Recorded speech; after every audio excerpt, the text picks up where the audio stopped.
Parshas Vayetze, Perek Chof Ches, Pasuk Yudalid.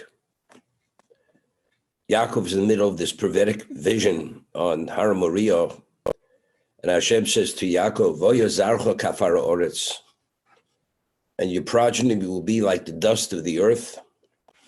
Uforatzta, Yoma v'kedma, Tzefona v'negma. You'll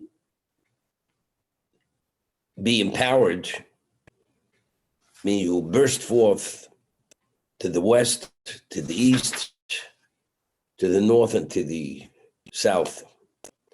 And all the families of the earth will be blessed, and your children. Now, what's interesting, we find when Hashem gave the bracha to Avram Avinu, he says, your children will be like the stars of the heaven. There will be kachol al svasayom, the sand on the beaches, on the ocean front. When he blesses Yaakov, he says, your children will be like the dust of the earth. Dust has a different connotation than the sand on the ocean. It's a different connotation. Firstly, that the ocean comes in and breaks at the sea line, the seashore, is a miracle. The force of nature is so overwhelming, but yet when the ocean comes to where it's supposed to stop, it stops right there. Kachol al sfas hayom. Your children will be like the chol. So the chol itself, besides not being able to be counted, we speak about granules of sand. A granule has an identity, but since it's at an infinite number, you can't count the sand on the beaches. But the sand beaches has also a value. It holds back the ocean. The ocean breaks at that point, doesn't go beyond that point. When we speak about offer, afar, dust has no value. Afar, from dust you've come, from dust you will go back. Dust indicates something which is insignificant, has no value. So although dust is something which also, it's something which cannot be counted, cannot be evaluated, but what kind of blessing is it? Seemingly it has a certain negative connotation to it, doesn't have the prestigious classification as the sand on the beaches, on the ocean. So the Midrash addresses this. There's a Yalkut.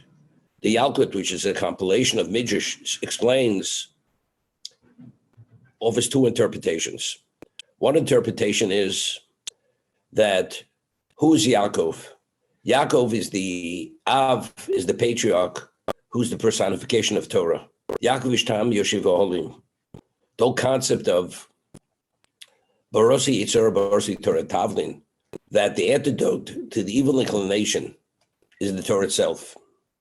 We find that the bracha that Yitzhak had given to Esav was Hayidai Midei Akol Kol Yaakov, Hayidai Midei Esav.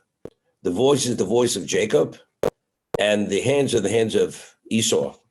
So the Midrash in the introduction to Eicha explains that the nations of the world came to the greatest philosophers and they asked them, can we destroy the Jewish people? So they explained to him that if you go to the study halls and you hear the sound of Torah, and you go to the elementary schools and you hear the chirping of the children learning Torah, the Jews are invincible. Why? Because the blessing that Yitzchak had given to his children was Akol Kol Yaakov Hayadayim Deisov. Meaning, as long as the kol is the kol of Yaakov, the voice of Yaakov is in effect, the hands will not be the hands of Esav. But if the voice is not the voice of Yaakov, if you don't hear the sound of Torah in the study halls, and you don't hear the chirping of the children learning Torah in the elementary schools, then God forbid, the hands will be the hands of Esav. Esav will have the upper hand. And if Esav, Chas v'Sholom, has the upper hand, they will crush the Jews. So therefore, you have to make this, go research this and investigate this, if the chirpings of the children are there and the voice, sound of Torah is in place. So if, God forbid, we don't have the Torah, and we don't have the Tefillah, and we don't have the elementary schools with the children studying Torah, then what are we? With dust. When the wind comes, what does the wind do to dust? Just scatters it in all directions, to the east, to the west, to the north, to the south. It has no substantial value. That is when we don't observe the Torah. So the characteristic of the Jew is dust. So how do you give dust stability and substance? You add water to the dust.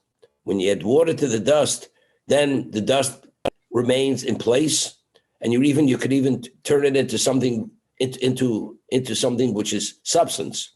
What's water? There are many psukim in Novi and even Torah, it alludes that Torah is compared to water. The one who is thirsty should go to the water. Torah is the life source of the Jew. So if you take that water and you add it to the dust, then it takes on a substantial, a secure position. So our character with dust, you add water to the dust, there's stability. There is no water to the dust, then we're scattered in every direction. That's one interpretation of the Midrash. The other interpretation is this, very beautiful interpretation. If you take a look at the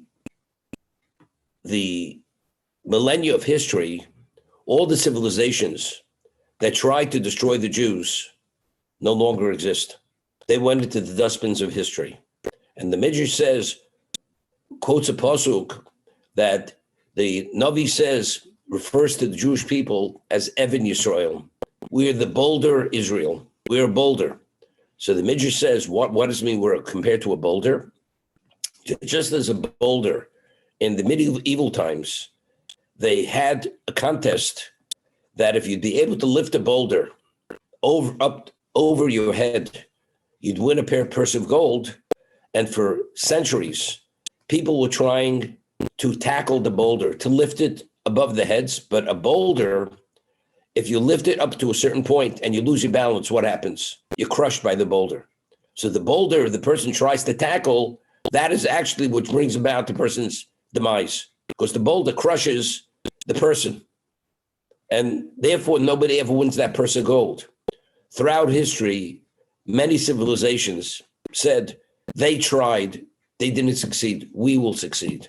But rather than we being destroyed by the oppressors, ultimately the oppressors were destroyed through us trying to destroy us. Therefore, the Midrash says that's why the Navi depicts the Klal Yisrael, the Jewish people, as Even Yisrael. We are like that boulder. So the Midrash says, the Alkut, when you have an invading army, and they come in with their clean uniforms, and they march into the country. When they march, what happens? The dust they stamp on, the dust rises and engulfs them, and they're totally coated from head to toe with dust. That's identically the situation with the world and the Jewish people. They come and invade us. They try to trample us. But as they trample us, as dust rises upon the person who tries to tramples on it, identically, when we're oppressed and we're victimized by the nations of the world, we rise up and ultimately we engulf them and they are destroyed. So therefore, that is the characteristic of the Jewish people, that ultimately, although we're few in number and seemingly we're weak, but ultimately the oppressor no longer exists, and the only one who survives and is on top is always the Jewish people. Therefore, that's the characteristic of Afar Haaretz. Just tell you a personal story. The first year I was in New York, I lived in Baltimore, because this was the year before Yad Avram was launched. And I would travel in every Sunday morning to New York, and I'd stay the week, and I'd go back Friday morning to Baltimore with the Amtrak. I'd come in with the Amtrak, I'd go back with the Amtrak. In the winter, I would fly in Motzei Shabbos. There was an airlines, People's Express. For $29, I had a flight from Baltimore International Airport, flew into Newark, and I was there in 45 minutes. And I would go back on Friday by train.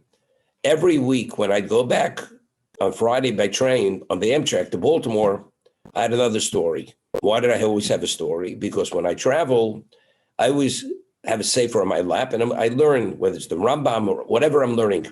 So usually the conversation starts that, are you a rabbi? Yes. Is that, and they see the print is not English. Is that Hebrew? I said, yes. Rabbi, there's been a question that's been bothering me. So this was one time.